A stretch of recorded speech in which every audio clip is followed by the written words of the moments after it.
Oi, gente, boa tarde. Mais uma semaninha. Estamos aqui, né, quase finalizando a nossa discussão sobre o livro do Davidson Faustino, do Walter Lippoldt, Colonialismo Digital. A gente está chegando, né, no momento do livro em que os autores vão deixando claro ali também algumas perspectivas, algumas percepções, né, sobre o tema.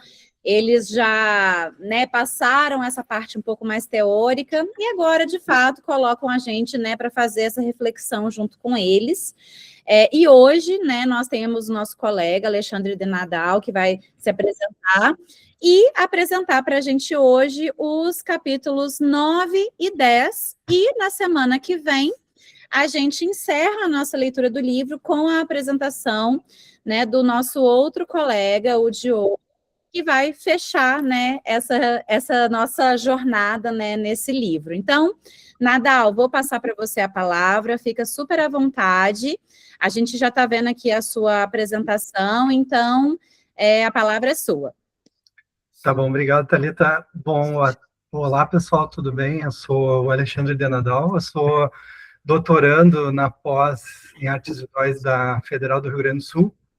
Então, eu vou falar hoje do capítulo 9 e 10, como a Thalita falou, que já está se encaminhando para o final do livro, né? Então, aqui ele já dá alguns insights, assim, da ideia do colonialismo digital e de outras questões bem interessantes que ele lançou durante o livro e aqui ele vai começando a fechar.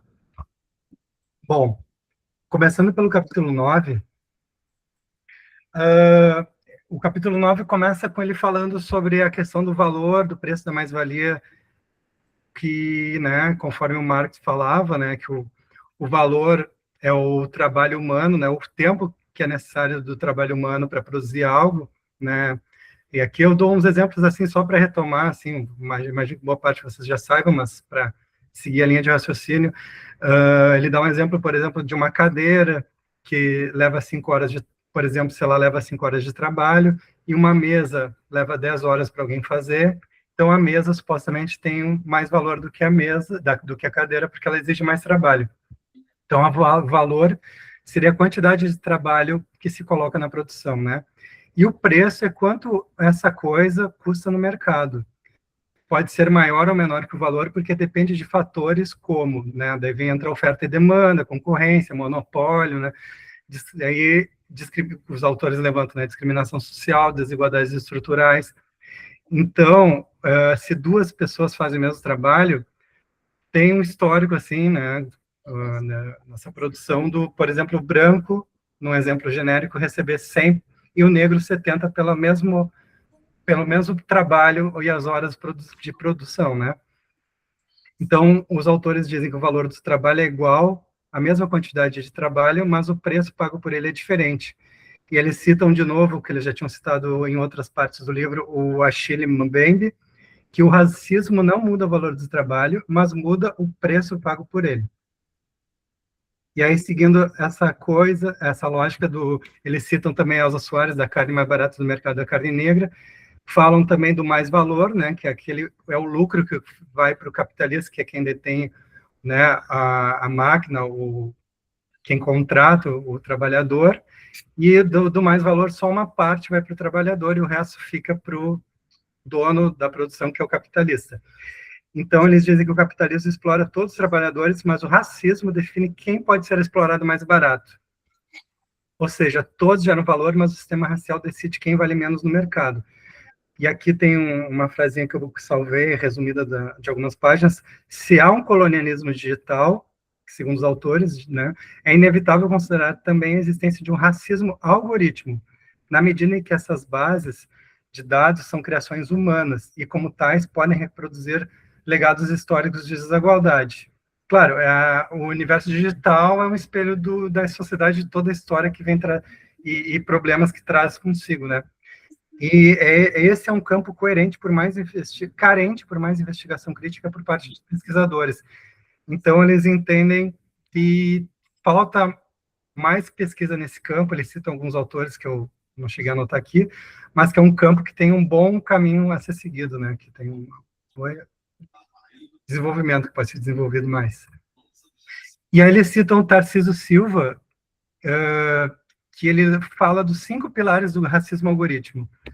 Então, tentei resumir aqui numa tabela, mas assim, a gente pode chamar um deles sendo looping de feedback. Então, os sistemas de IA, eles aprendem a partir de dados históricos e acabam reproduzindo e reforçando essas discriminações raciais já existentes na sociedade. Só que aí eles reproduzem, depois coletam deles mesmos, né? Então, o resultado é esse loop, é um ciclo em que o algoritmo retroalimenta os próprios vieses. Humanidade diferencial. A tecnologia pode privilegiar alguns grupos hegemônicos e prejudicar minorias, reproduzindo essas mesmas hierarquias raciais e criando, de novo, uma distribuição desigual de reconhecimento, acesso, representação dentro dos sistemas tecnológicos. Paradoxo entre invisibilidade e hipervisibilidade. Então, ao mesmo tempo que esses grupos chamados minoritários, mas não são, né, podem ser invisibilizados, por exemplo, quando sistemas falham em reconhecer rostos de pessoas negras, ao mesmo tempo tem uma hipervisibilidade em contexto de controle, como vigilância e policiamento, né? Mesma coisa dessa detecção de rostos, por exemplo, usada na polícia ou, né, em controles de crimes. Então. E eles citam um estudo do Joy Buolamwini, que mostra essas disparidades. Colonialidade global no negócio da tecnologia. Então, essas big techs expandem infraestruturas digitais em países menos conectados de forma assimétrica, criando dependência tecnológica e limitando o acesso pleno à internet, reforçando relações de poder globais. Então, eles dão um exemplo da época ainda da presidência da Dilma, quando a Microsoft propôs distribuir os aplicativos, né, o sistema dela pelas escolas do país, né, e só que uma regra era que só podia ser utilizado dentro daquele sistema, ou seja, seria uma espécie de monopólio total, a empresa oferecendo um produto gratuito, mas coletando todos esses dados, porque a pessoa só pode utilizar dentro daquele sistema. Colonialidade de campo, dentro das próprias áreas de tecnologia e ciência da informação, a negligência ou invisibilização do racismo nos currículos, pesquisas e formação profissional, o que dificulta o enfrentamento crítico do problema. Então, ela fala também do próprio campo da informática, da pesquisa digital, com esse despreparo, essa falta de atenção a essas questões. E aí eles fazem a transição do racismo algoritmo para racialização digital.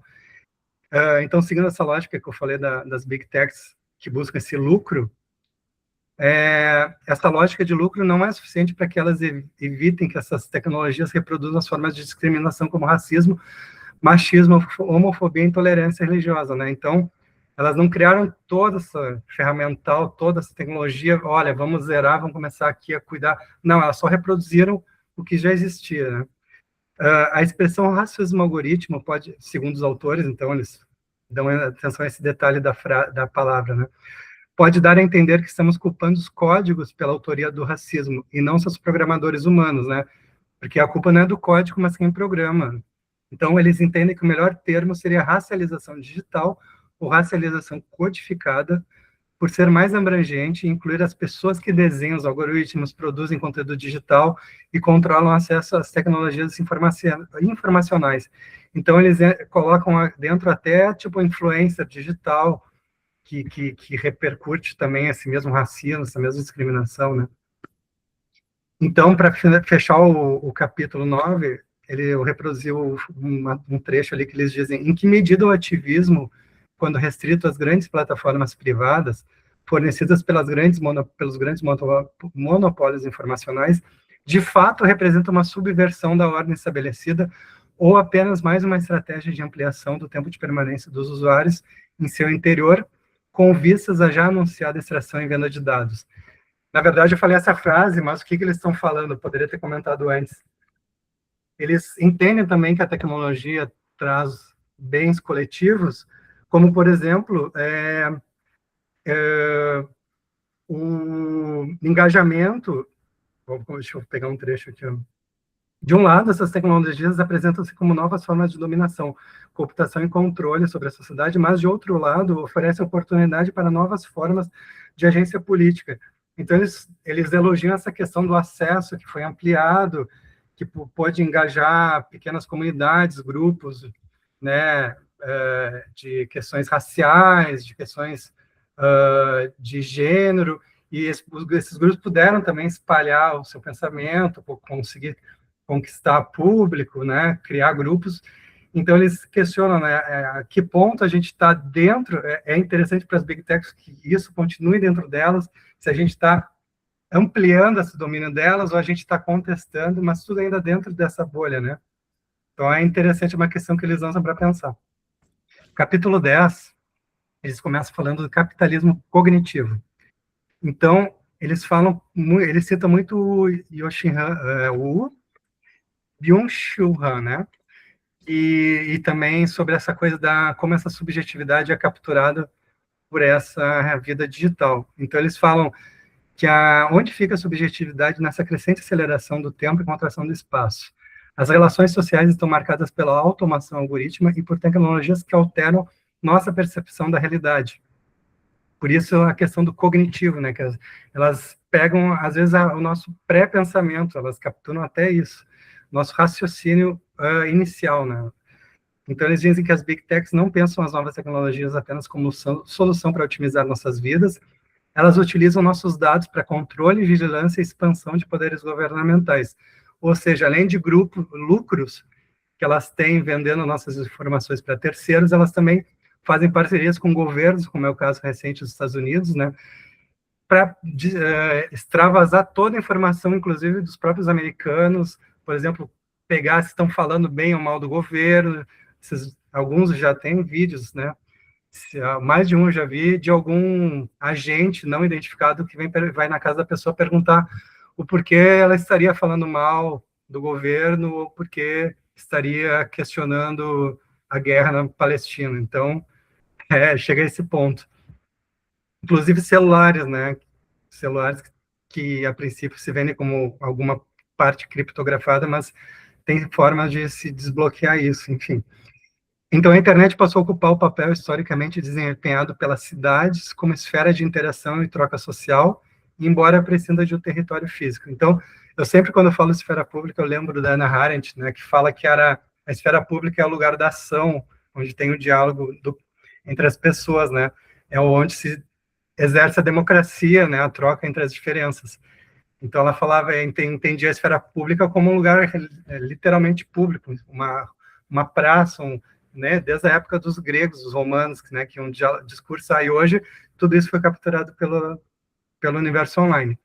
Então, o capitalismo cognitivo é um sistema econômico em que conhecimento, dados, comunicação, interação social se tornam as principais matérias-primas da produção de valor e lucro.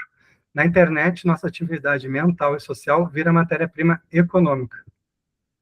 Até tem um trecho também muito interessante do início do capítulo, que ele fala, deixa eu ver aqui, essa coisa que quando nós trabalhávamos, eu vou chegar lá na sequência, né, eu estou me adiantando, mas quando tinha essa coisa de trabalhar para estilo fordista, trabalhador, trabalhando para a indústria 2.0, que tinha, né, o dono, para quem trabalhava, se antes, ele fala das doenças, se antes os patos manifestados eram histeria, paranoia, esquizofrenia, as doenças agora são aquelas ligadas à exploração da psique, via mineração de dados e biodados decorrentes da estafa mental e física, ou seja, burnout, ansiedade e déficit de atenção. São doenças muito mais interiorizadas do que aquela coisa de ação externa. Então, ele fala que o Byung-Chul Han, o sujeito contemporâneo é um empreendedor de si mesmo, que se autoexplora. O sujeito digitalizado e conectado é um panóptico de si mesmo, ele se autovigia, né? Então, se antes da indústria 2.0, da época fordista, tinha aquele hard power que disciplina o trabalhador né, se juntava, conversava com outros, e isso poderia dar lugar a rebeldias, a contestação do sistema. E agora, com a indústria 4.0, que veio no novo milênio, o sujeito se sente no controle, mas é dominado por grandes estruturas que mal controlam ou conhecem. Então, a gente tem também a gamificação do trabalho, uberização da economia, né? Então, é o Uber, todos esses aplicativos que a gente tem hoje em dia, que, né, você é o empresário de si próprio, né? Mas Então, que ele fala, o fracasso na sociedade atual não conduz o sujeito à indignação, mas à depressão. Valor de culto e valor de exposição. Então, na sociedade do cansaço, segundo o Han, a transparência de dados visa eliminar toda e qualquer negatividade. Tudo é raso e padronizado, o inferno do igual. A imagem mercantilizada não admite imperfeições. A positividade tóxica oculta crises, enquanto a vida real é editada e exposta sob a estética dos filtros de Instagram. Nas redes sociais, nosso rosto se torna uma face, que eles botaram em itálico. A face, então, que é a forma mercadoria do nosso rosto. Tudo se mensura em seu valor expositivo. Então, ele lembra o Walter Benjamin, quando fala da reprodutividade técnica, né? Eles falam, seguindo ainda a lógica do Han, que a coação por exposição, você está sempre exposto nas redes sociais, aniquila a aura, né? Aquela coisa única da obra de arte, por exemplo. Pois quanto mais exposto, mais valor de culto evanece. Já o valor da exposição visa chamar a atenção, mas não é um valor de uso, conforme o Marx fala, porque está afastado da esfera de uso. Tampouco é valor de troca, porque não reflete qualquer força de trabalho. Deve-se unicamente à produção de chamar a atenção.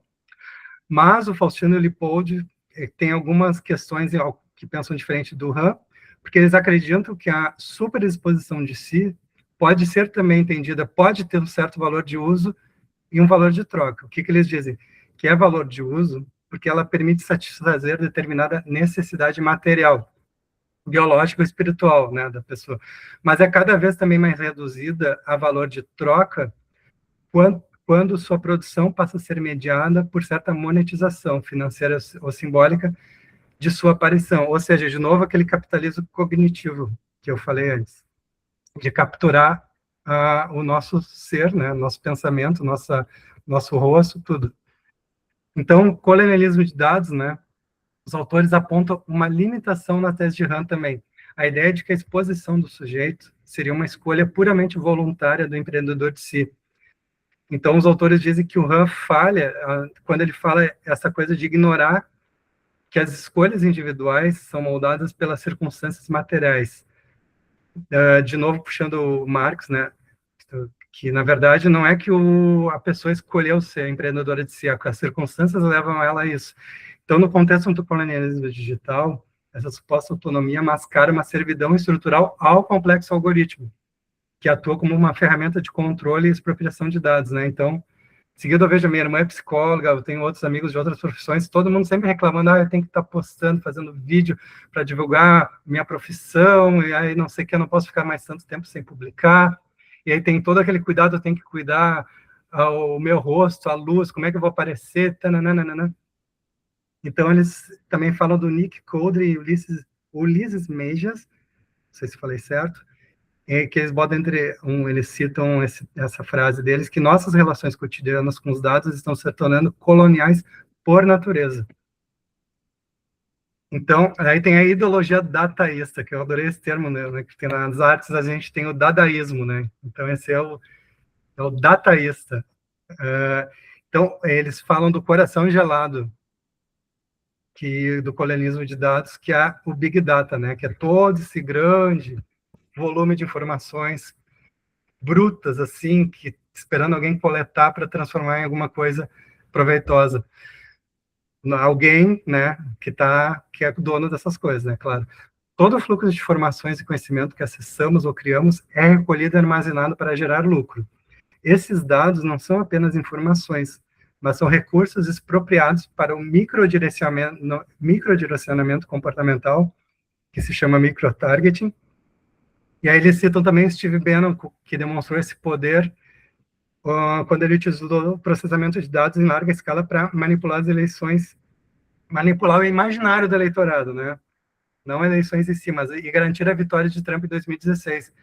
Então, eles conseguiram fazer um marketing muito agressivo e muito focado em toda essa base de informações. Tem esse pessoal, vamos seguir nesse núcleo, naquele. E ele também fala da Netflix, né, que ela utiliza data science para transformar dados, que a data science é isso, transformar dados brutos em decisões de negócio. Então é aquela coisa, tem aquele mar, eu imagino um mar, assim, de um monte de código binário, assim, de tudo que a pessoa chega lá, pesca e consegue ler, fazer a leitura que quer, voltada para o objetivo que tu quer, né? Então, no caso, a Netflix orientando para a criação de programas, inclusive a escalação de elenco, com base em padrões preditivos. Então, tudo que a gente assiste na Netflix vai realimentando, olha, pega tal autor, mistura com tal atriz e faz um filme sobre esse tema. E agora, recentemente, tem aquela coisa que saiu, aquelas notícias de que, além de produzir um roteiro para um filme focado nesses metadados, a Netflix está pedindo para os roteiristas fazer super didático, repetitivo roteiro, porque eles estão pensando naquele público que assiste olhando o celular. Então, se deixar subentendido uma informação no filme, eles já acham que vai perder o público. Então, os atores têm que estar repetindo, vamos lá? Sim, então vamos lá, então vamos. E aí a ideologia dataísta.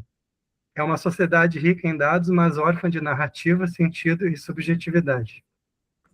Então, reflexões finais, se alguém ainda tem ânimo, brincando, mas os capítulos 9 e 10 mostram como o capitalismo digital transforma atividades cotidianas em lucro por meio de plataformas e dados. O colonialismo de dados manipula a cognição humana, ou seja, pega nossas emoções, comportamentos, experiências, até trabalho, né? Convertendo tudo em informação mensurável. Os dispositivos, como o nosso celular, tablet, tudo atua como ferramentas de vigilância e autoexploração, confundindo liberdade com controle. Então, a gente acha que tem liberdade, mas a gente tem uma liberdade restrita, né? Tudo controlado. A psicopolítica do Big Data influencia os indivíduos de forma invisível, incluindo suas tecnologias racializadas, intensificando o poder neoliberal sobre a vida. Com isso, eu encerro a apresentação e fico aberto ao diálogo. Nadal, muito obrigada. Nossa, são coisas que colocam a gente para pensar, né? A partir da sua fala, eu fiquei pensando duas coisas específicas. A primeira é que no início do ano eu fui banca de uma tese de doutorado da Anneli Belloni, depois eu posso colocar o nome aqui para vocês, lá do Rio, e ela fez, a tese dela era sobre dataísmo. Ela estudou o dataísmo. Eu não conhecia esse termo, é ótimo.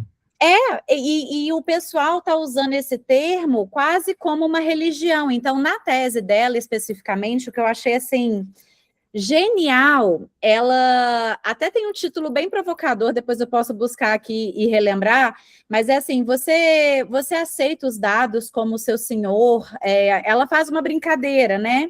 Quase como se o dataísmo fosse uma nova religião. Né? Então, ela vai permear uma discussão muito ali sobre desinformação, sobre fake news, sobre essa questão do algoritmo, né? Porque hoje as pessoas, elas levam a ferro e fogo essa questão dos dados.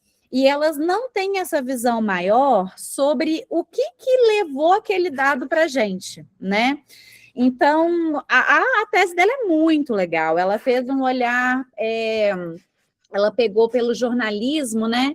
E o que o jornalismo falava sobre o dataísmo, assim, nossa, muito, muito interessante mesmo. Se estiver disponível, seria interessante. Eu acho que já deve estar disponível no repositório. Ou até no YouTube, depois. Eu vou colocar o linkzinho para o pessoal, porque, de fato, ela fez, assim, toda uma análise histórica, né? Então, ela veio de onde que veio esse termo, como que isso muda, né? E basicamente é isso, as pessoas acreditam nesses dados de forma muito cega, de forma muito acrítica, né? E não tem a noção, né, de como que isso chega até ali, né? De como que isso é construído na forma de algoritmo, de bolhas e tudo mais. Então, isso é uma coisa que eu fiquei pensando, que eu me lembrei da Anneli, e ela é uma pessoa ótima. Eu acho que, inclusive, a gente pode, no futuro, convidar ela para falar sobre isso, porque eu vou te falar, tá? Eu nunca vi nada tão completo como a tese dela. Muito, muito interessante. A gente pode chamar ela para conversar sobre isso com a gente também, né? E a segunda coisa que eu fiquei me pensando aqui, e aí também jogo para dialogar, né? É muito com relação ao ponto que eles colocam sobre esses ativismos que estão sujeitos a justamente aos algoritmos, às big techs, aos treinamentos, né? E aí eu fiquei pensando, eu falei assim, gente, a sensação que me deu é que é como se a gente remasse e não saísse do lugar. Porque, de fato, existem hoje muitas pessoas, influenciadores, páginas, ONGs, iniciativas, né, que vão contra essa perspectiva colonial, que vão contra essa perspectiva das big techs. Mas eles ainda precisam atuar dentro das plataformas que pertencem às big techs, né? Isso chega a ser irônico, de certa forma, né? Então, eu fico imaginando, assim, quais são as possíveis barreiras que são invisíveis para a gente, mas que estão lá, né, de certa forma. E aí eu faço um último gancho, que eu vi alguma coisa sobre, até o Oscar, né, que aconteceu essa semana, de como que o Oscar, ele ainda assim retrata um pouco esse viés da colonialidade, né, e aí agora, obviamente, saímos dessa parte de algoritmos, estamos falando de cinema, mas que no fundo faz algum sentido, né? Então, assim, temáticas de filmes, os premiados, a nacionalidade, né, daqueles que ganham Oscar. Então, eu acho que tudo isso faz parte da nossa realidade e parece que ganha uma potência muito maior no mundo conectado, né? Então, a gente faz todos esses estudos por isso, né? E também vem daí a importância da gente estudar esse livro. Então, foram algumas coisas que me vieram à mente aqui, né? Mas que eu queria ver com o pessoal aí também para comentar, né? O que vocês acham, o que vocês pensam disso, né? Dessa relação, porque é algo que me chama a atenção, né? Então, queria saber aí do pessoal, né?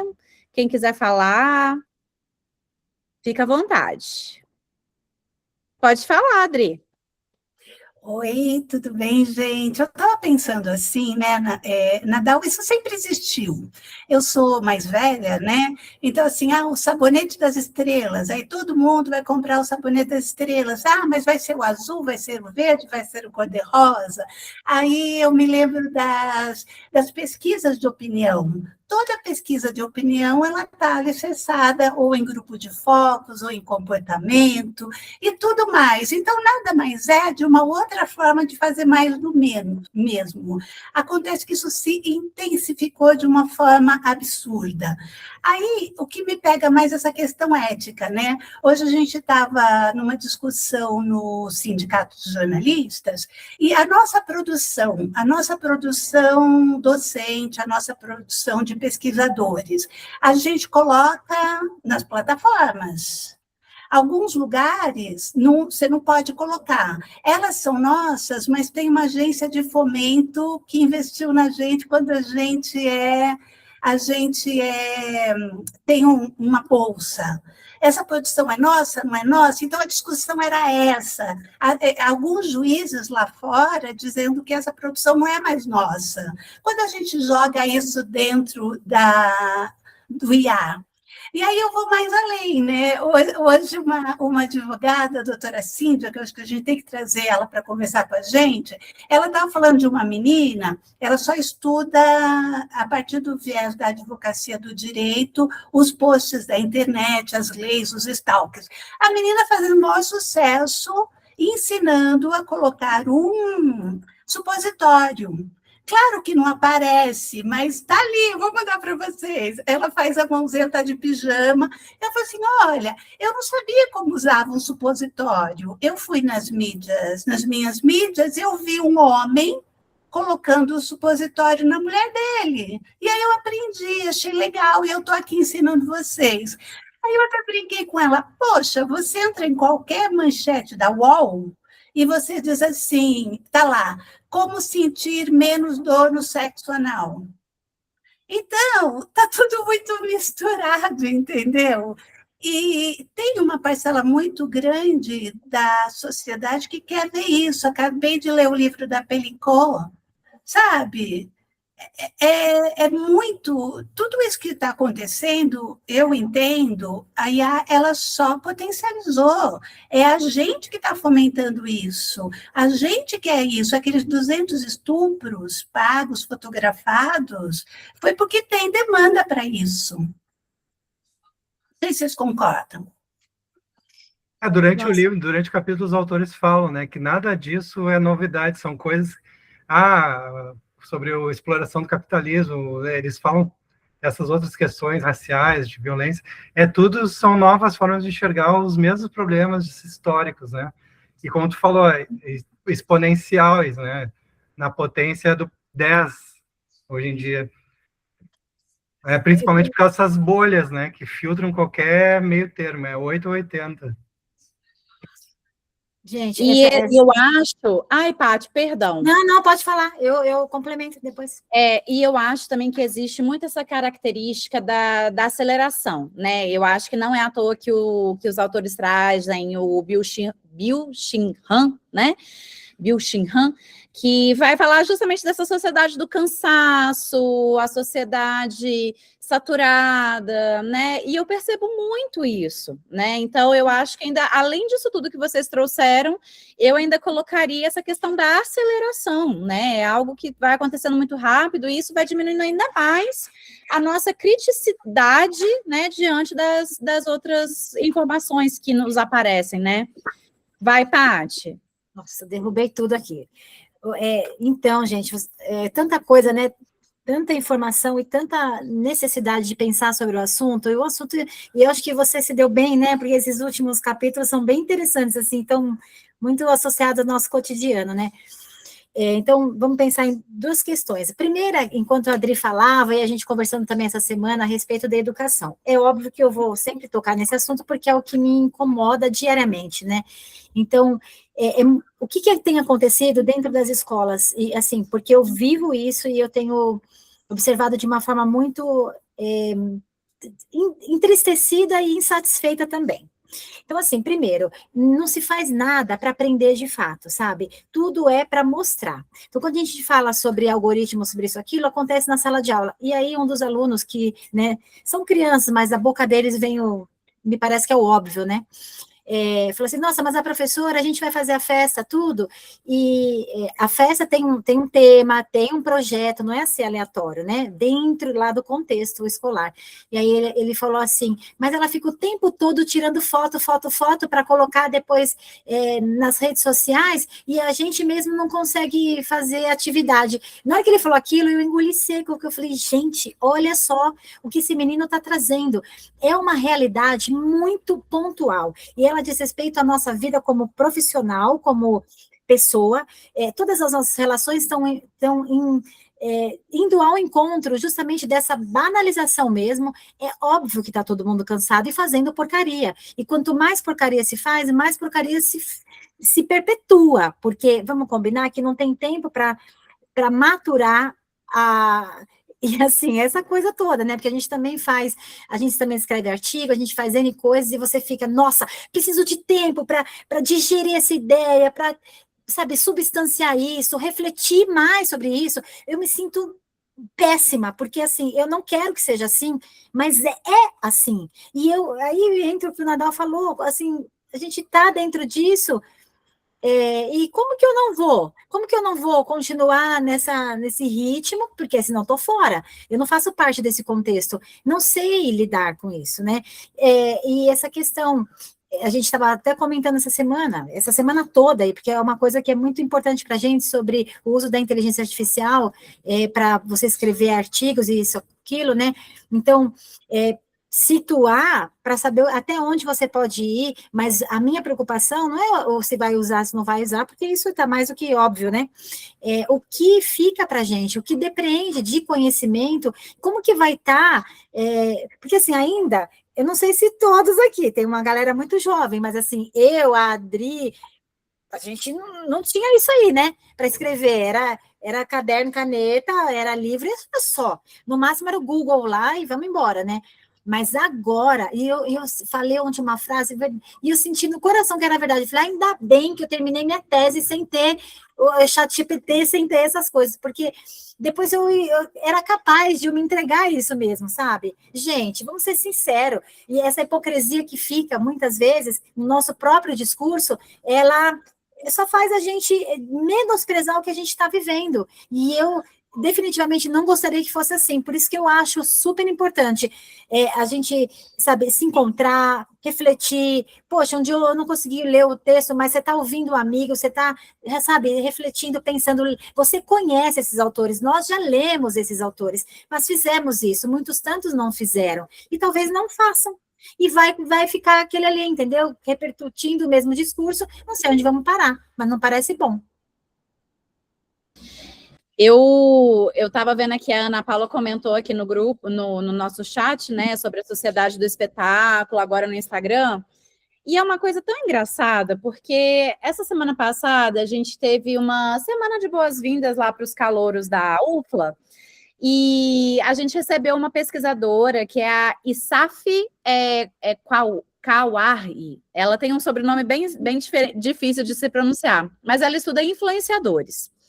E aí, num dado momento, nós estávamos conversando sobre como que o comportamento desses meninos mais novos também muda, né? Então, ela falou assim, gente, a coisa mais engraçada é você ver que eles têm Instagram, mas não postam foto.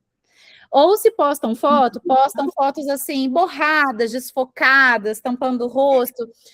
Então, ela falou assim, só que eles estão interessados nessa exposição das outras pessoas, né, dos influenciadores, mas eles mesmos não expõem a vida deles, pelo menos não mais no Instagram, por exemplo, né? E aí eu fiquei pensando, né, um pouco sobre isso, assim, como que talvez esse comportamento está mudando, né? Então, sei lá, essa saturação e como que eles já estão mudando isso nas redes. É uma coisa muito engraçada de se pensar. Não é um tema que eu domino, mas é algo que ela falou que me marcou, assim, também, que, né, eu trago aqui para conversa, de certa forma. Thalita, eu não sei se é Zaf, eu não sei, Zaf, né? Ela agora é professora na USP, mas quando eu lia muito sobre ela, porque ela fala sobre influenciadores digitais, e a minha tese foi sobre influenciador, né? As youtubers evangélicas que eram influenciadoras digitais. E eu li muita coisa dela, tem muita coisa no meu trabalho, aqui eu referencio a Isaf, né? E assim, o trabalho dela é excelente. Assim, digamos, ela é engajada mesmo, né? Ela é ótima, super jovem, dinâmica. Isso. Foi muito bacana. Que legal. Thalita, eu poderia complementar duas coisas aí que eu acho importante, né? Esse post zero é uma tendência, e também é uma tendência da direita, é uma coisa assim, a gente tem que ver de vários ângulos, né? Eu, por exemplo, toda vez que eu recebo um convite, e eu vou checar quem é, porque antigamente você estava todo mundo, né? Hoje não, e hoje eu tiro, vou tirando, fazendo limpa de vez em quando. A gente deixa um ou outro para a gente saber o que está acontecendo. Mas quando você vai lá e você clica, eu vejo que não tem post nenhum, eu falo assim, o que essa pessoa quer querer xeretar nas minhas, que são 3 contas, né, que eu cuido, vai querer, se eu não sei quem ele é, o que ele está fazendo aqui? Não corroboro com isso. E a outra coisa que eu achei muito interessante, eu estou até, não vou contar o santo aqui, mas eu acho que é importante para nós que somos professores. Uma colega da pós-graduação, do mestrado, terminou a dissertação. Ela é ótima, ótima. Uma pesquisa ótima, ela é psicóloga. Sabe o que ela fez? Ingenuidade, falta de conhecimento. Ela pegou todos os parágrafos da tese dela, da dissertação dela, e colocou para o ChatGPT corrigir. Todos. A dissertação inteirinha. A sorte é que ela devolveu isso para a orientadora e a doutora quase teve um chilique, né? Falei assim, menino, o que você fez? Ela falou, eu queria saber se estava certo, eu queria saber se eu não tinha nenhuma lacuna, porque na cabeça dela, o certo é o IAG, entendeu? E é uma pessoa que tem filhos, é jovem, muito jovem, mas tem filhos, é psicóloga, está dentro de uma universidade. Então, a gente está num momento muito complicado, as pessoas não sabem mais o que é certo e o que é errado. E isso gera também uma falta de confiança, né? Isso aí, com certeza, né? A forma de uso que ainda está muito estranha, está muito possível de vários usos, né? É algo que ainda está muito perdido, de certa forma, né? Pode falar, Janice. O que eu vejo também, que eu percebo conversando com pessoas dentro da academia e pessoas fora também, é que essa questão de tanta informação e do chat não se ter uma confiabilidade nas informações que ele traz, faz com que todo mundo se sinta muito perdido, né? Porque se vocês forem pensar nas nossas mães, né? Nas nossas avós, a referência sempre eram coisas que a avó passou para a mãe e a mãe passou para nós, né? Eram conhecimentos que vinham assim, esses conhecimentos ancestrais, todas essas coisas, sabe? E agora parece que tudo, vocês falando, a gente falando com os mais jovens, pergunta para o chat GPT que ele vai te dizer, pergunta para o chat GPT que ele vai, como se o chat fosse trazer as coisas. Mas, ao mesmo tempo, isso traz uma insegurança, que não se tem mais uma referência em quem acreditar, até a questão assim, eu estou com um sintoma X, vou perguntar para o chat, aí ele diz lá, tome tal medicamento, a pessoa vai na farmácia e compra, não vai no médico, sabe? É uma coisa, assim, um pouco absurda também, sabe? Que as pessoas perderam totalmente esse referencial, essas coisas que vão passando de mãe para filho, sabe? É isso que eu fico às vezes preocupada, sabe? Onde nós vamos chegar? Porque tudo, conversando com as pessoas, pergunta para o chat vai saber, o chat vai te ajudar, né? Nem se consulta mais as pessoas mais antigas, por exemplo, como sempre a gente fazia. E eu vejo que até na educação dos filhos agora está ficando difícil isso, porque antes tudo que a gente precisava, os pais sabiam mais, aí tu fazia o que os pais ensinavam. Agora parece que até esse respeito a que o pai e a mãe estão ensinando está ficando difícil, sabe? Eu fico pensando, eu ainda não tenho filhos, mas pretendo ter em breve. Fico pensando como eu vou fazer isso nesse mundo agora, né?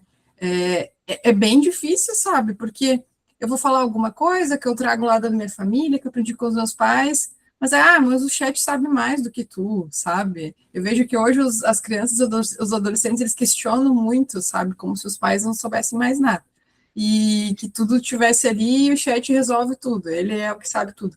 Então é bem complicado eu acho que essa questão do que é verdadeiro, no que confiar, é muito complexo, ainda mais nós nesse âmbito da ciência, sabe? Produzindo ciência. Aí a gente está produzindo ciência, agora tem essa regulamentação nova dos artigos, da produção. É importante que tenha isso, porque senão fica uma terra sem leis, né? Então, acho que essa é uma reflexão que a gente precisa ficar trazendo e discutindo para tentar ver os pontos ali, umas orientações, porque senão a gente não sabe mais no que acreditar. E eu acho também que está relacionado, antes de passar para a Ana Paula, muito com a crise do próprio jornalismo, por exemplo, né? A gente viu, assim, que isso teve um boom durante a pandemia, principalmente, né? Então, o jornalismo, ele foi desacreditado, em contrapartida, notícias que vinham pelo WhatsApp, por fontes duvidosas, né? Ganharam ali uma credibilidade monumental, né? E a ciência mesmo estava desacreditada. Então, eu sei, obviamente, né? Entendemos que isso tem a ver com uma questão ideológica também, né? Que a gente viveu naquele momento, mas é assustador. Eu tenho amigos, por exemplo, que hoje estudam só mesmo essa coisa da credibilidade do jornalismo, né? Fazem aí investigações e tudo mais. E eu acho que o que você traz, Janice, dialoga diretamente com essa questão da credibilidade, né? Do jornalismo. Vai, Ana. Essa transposição do oráculo, né, eu gosto de usar o termo oráculo, porque se a gente usa da dona da verdade, Deus fica um pouco muito, né, a gente teve, né, o período, então a gente tinha a enciclopédia já tinha ali uma leitura, por isso que eu acho importante a gente estar estudando, um grupo que estuda inteligência artificial está estudando essa questão do colonialismo digital, né, fundamental, por quê? Na enciclopédia eu já tinha esse recorte, né, eurocêntrico ali, a enciclopédia é toda eurocêntrica, né, e não tinha o negro, e quando tinha o negro era de forma pejorativa. Então, aí a gente faz essa transposição, né, para depois, com a chegada, vou dar um salto maior, né, com a chegada do Google, né, Que aí a gente tem os jornais que iam trazer a verdade, aí depois o Google que vai trazer a verdade, né? E agora a gente chegou na inteligência artificial que vai trazer a verdade. E realmente a gente está num momento muito esquisito. Ontem uma colega minha estava brava, ela chegou da escola brava, porque ela foi dar uma atividade com os alunos, deles em frente ao computador e tudo, deles darem uma refletida, né, sobre quais os professores que marcaram eles, eventos da infância deles que marcaram para ela poder construir uma linha temporal histórica. E esse pedido, e aí ela fez, né, era uma questão escrita para eles poderem fazer essa dissertação, eles pegaram aquela questão e jogaram como um prompt para o ChatGPT falar para eles. O ChatGPT falando quais eram os professores preferidos dele, quais as experiências de vida dele. Então, assim, ela voltou indignada, porque ela já tinha trabalhado um pouco, né, de inteligência artificial com eles antes e tudo, e aí o que ela falou, olha, né, vocês não estão entendendo mais as coisas, né, a gente está se perdendo aqui. Então, assim, é o que ela falou, isso foi, né, o cume, ela falou, eu estava até achando que eu estava ensinando eles, mas agora eu percebo que eu não, né, eles realmente não entenderam nada do que eu falei. Então, até para a gente, isso está muito, muito sem vergonha mesmo, muito assustador, né? Né, agora já está finalizando a orientação de 16 TCC sobre jogos, e tem assim, essa semana também me assustou, né? A aluna estava atrasada e tudo, então ela mandou um trabalho de ChatGPT, né? E aí aí eu devolvi o trabalho para ela, né? Falei, mas olha, vamos pensar, isso aí não tem nada a ver com que, nem mesmo o formato que foi pedido, que é um formato de relato de experiência, lá era um projeto de pesquisa, né, maluco, e aí a tutora já tinha um encontro com ela e tinha falado que ela precisava montar um jogo. Aí ela me mandou dois projetos de perguntas pelo WhatsApp, um jogo de perguntas pelo WhatsApp. Eu falei, gente do céu, até o jogo, né, e aquilo estava claro, aí com aquele negócio, objetivo, não sei o que era pelo...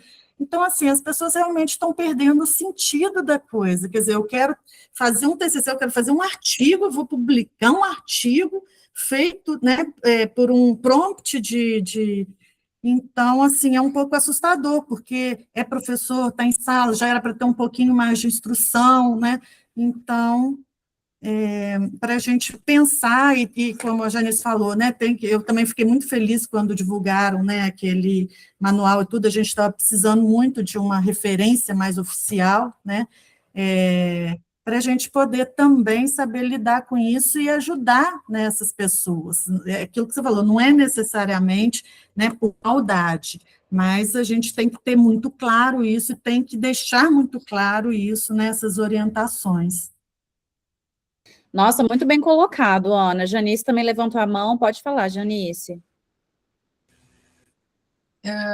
Eu lembrei de uma pesquisa que a gente fez também ali, que envolvia os dados da pandemia e as fake news que aconteciam, envolvendo migrantes, né, que aconteciam ali nos acampamentos dos migrantes, quando eles entravam no Brasil ali por Roraima. E aí, na época da Covid, tinha muitas fake news circulando, coisas assim, nos próprios acampamentos lá dos refugiados e dos migrantes, e eles não sabiam em quem acreditar, se fazia vacina, se não fazia vacina, todas essas coisas, se a fronteira estava fechada, se a fronteira estava aberta, e aí eles criaram uma rádio comunitária. Aí eles criaram uma rádio comunitária, que é a La Voz de los Refugiados, que era uma rádio que tinha como objetivo confirmar as informações, né? Então, essa rádio tinha uma programação toda baseada em trazer as informações verdadeiras, trazer, tipo, o que era verdade. Aí, se alguém trazia uma informação que não era verídica, eles falavam na rádio que aquela era uma fake news. Então, é uma coisa que eles desenvolveram lá naqueles acampamentos, para que todos eles tivessem uma segurança das informações que eles estavam vendo na época da pandemia. Então, quando tu falou ali dessa questão da credibilidade do jornalismo, eles ficaram muito perdidos nessa questão naquela época e desenvolveram essa rádio, teve também apoio da Acnur, foi bem interessante, assim, esse trabalho que eles fizeram lá, eu lembrei agora, tudo isso também tentando trabalhar essa questão da informação verdadeira, né? Então, eles mesmos faziam essa checagem lá dentro mesmo dos acampamentos, né? Para trazer a informação para todos e não ficarem divulgando mais ainda as fake news e tal. E naquela época não se falava tanto ainda em IA, né? Era mais a questão das fake news, né? Então agora ainda tem esse ingrediente a mais. Gente, isso é muito louco, né? E aí a gente percebe que existe uma... Como que eu vou explicar isso, assim? Essa volta ao artesanal, digamos assim, né? Então, eles voltarem para a rádio comunitária, né? Foi o jeito deles fazerem a apuração necessária. Então, eles não estavam nas redes, eles não estavam na internet, eles estavam nas rádios comunitárias, que há anos atrás era o jeito de você fazer comunicação com a população, né? Então, me chama a atenção um pouco isso também, como que existe, em alguns momentos, um pouco... Não sei se é essa palavra, mas é a sensação que me dá, assim, nesse retrocesso, né? Então, a pessoa, até na arte, por exemplo, né? O pessoal está gostando mais do artesanal de novo, ao invés das coisas feitas por IA, né? Uma pintura que está sendo mais valorizada agora, né? Parece que as pessoas estão retomando esse lugar do artesanal, do feito com a mão, dessa coisa de comunidade, né? Então, muito legal esse testemunho que você traz, porque é engraçado observar isso, né? Dri? Mas indo junto com a Janice também, mais ou menos esse mesmo perfil, migrante, mas não apenas migrante, né? Tem um grupo coletivo muito grande que se chama O Grito dos Excluídos, e eu faço parte desse grupo. E todos os anos, no dia 7 de setembro, em vez de ser o grito da independência de Dom Pedro, é o grito dos excluídos, né? E foi muito bacana, há 2 anos atrás, eles fizeram o processo contrário. A informação todos sabiam o que tinham que fazer, tinha um discurso grande, tinha todo o material, mas às vezes, lá no rincão do Brasil, é uma pessoa, no outro são 3 pessoas com acesso limitado às tecnologias. Eles fizeram um curso, como usar os recursos eletrônicos para popularizar essas lutas populares também. Por exemplo, você não tem um grande computador, vamos usar o Canva aqui, vamos usar não sei o quê, vamos usar o Instagram, vamos fazer uma conta de Facebook, ou até um jornal mural, ajudar a produzir material a partir da tecnologia. Então, a gente volta sempre no mesmo, o problema não é a tecnologia, o problema é o uso que a gente faz dela. E aí sim o livro, né? O uso que o capital faz de nós humanos e como nós usamos, como a gente retroalimenta. É muito doido isso, mas por isso que é gostoso estar aqui discutindo com vocês, né? Não é o meio, não é o fim, né? Exato, e eu acho que é para isso, né? A gente vai construindo um pouco também esses caminhos possíveis, vai entendendo essas perspectivas, né? E é por isso que o coletivo é tão bacana, porque de fato aqui a gente vai fazendo essas trocas, né? E um pega uma coisa, o outro já pescou outra, aí um outro traz uma experiência, né? E aí a gente constrói esse coletivo. Nadal, muito obrigada, então, pela sua apresentação. O pessoal, né, que participou aí, acho que hoje a gente teve uma conversa muito produtiva, né, em torno desse que gerar muito assunto, são muitos tópicos. Nossa, muita coisa. E na semana que vem, né, o Diogo, então, traz esse fechamento para a gente, né, então aí a gente é capaz de fazer as nossas reflexões finais sobre esse tema, para depois a gente enveredar por outras áreas aí, né, enveredarmos por outros temas, mas eu acho que foi muito interessante, porque isso traz algumas percepções, né, e uma visão crítica, principalmente, né, desse tema. E aí, para não deixar, né, a nossa tradição, aqueles que puderem e quiserem abrir as suas câmeras para a gente fazer a nossa famosa foto do nosso álbum, né, que o Diogo vai cobrar da gente até o final do ano. Fiquem à vontade. Não sei se o Diogo está podendo abrir, né? Não sei se está ocupado, mas... Ai, peraí, é aqui. Né? Mas deixa eu ver aqui, deixa eu posicionar. Olha ele aí! Ai, peraí que eu vou fazer aqui então, ó. 1, 2, 3 e... Foi! Gente, muito obrigado, uma ótima semana para nós aí. E semana que vem a gente finaliza essa nossa leitura, né? E nas próximas semanas enveredamos por outros temas aí que a gente vai se organizar. Mas muito interessante, muito bacana, tá? Um beijo, boa semana, gente. Tudo de bom, tá? Tchau, tchau.